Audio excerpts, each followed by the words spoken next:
Assalamualaikum warahmatullahi wabarakatuh. Salam sejahtera bagi kita semua. Pada video kali ini saya akan membahas tentang degradasi lahan.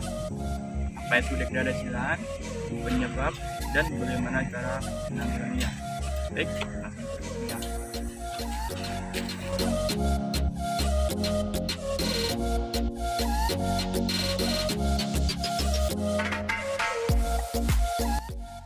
Pengikisan bukit atau gunung merupakan salah satu penyebab terjadinya degradasi yang sering terjadi. Biasanya, tanah bukit atau gunung diambil akan dijadikan bahan bangunan. Pengambilan yang dilakukan secara terus-menerus akan mengakibatkan permukaan tanah menjadi gersang dan tidak subur. Perubahan tersebut disebut degradasi lahan. Nah, apa itu degradasi? Degradasi tanah atau lahan menurut FAO pada tahun 1977 adalah hasil satu atau lebih proses terjadinya penurunan kemampuan tanah secara aktual maupun potensial untuk memproduksi barang dan jasa.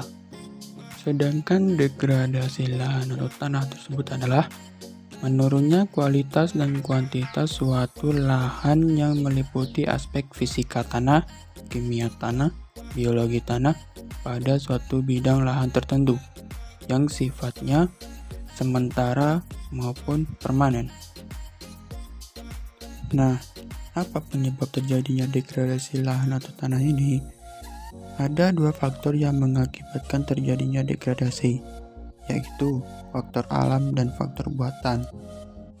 Faktor alam terjadi akibat pengaruh dari cuaca atau kondisi pada wilayah tersebut, seperti curah hujan yang cukup deras mengakibatkan longsor dan gempa bumi, dan masih banyak lagi.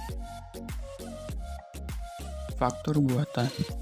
Faktor buatan terjadi akibat ulah manusia, seperti penebangan pohon secara liar, pembukaan lahan baru, pertambangan, eksploitasi alam, dan masih banyak lagi. Dampak dari degradasi lahan atau tanah ini mengakibatkan perubahan kondisi iklim, terjadinya banjir, terjadinya erosi, kesulitan mencari air bersih, dan masih banyak lagi akibat dari degradasi lahan atau tanah ini. Adapun cara untuk mencegah terjadinya degradasi lahan atau tanah ini, yaitu dengan menggunakan lereng gunung atau bukit untuk dijadikan sebagai hutan, pembuatan sekedan, mengurangi penggunaan pupuk kimia, reboisasi, tidak membakar hutan, dan masih banyak lagi. Pada tahun 1994, Majelis Umum PBB melalui resolusi Majelis Umum menetapkan Hari Penanggulangan Degradasi Lahan dan Kekeringan, atau biasa disebut dengan World Day to Combat Desertification, setiap pada tanggal 17 Juni, didasarkan oleh keinginan untuk menyadarkan berbagai kalangan untuk peduli terhadap degradasi lahan dan kekeringan.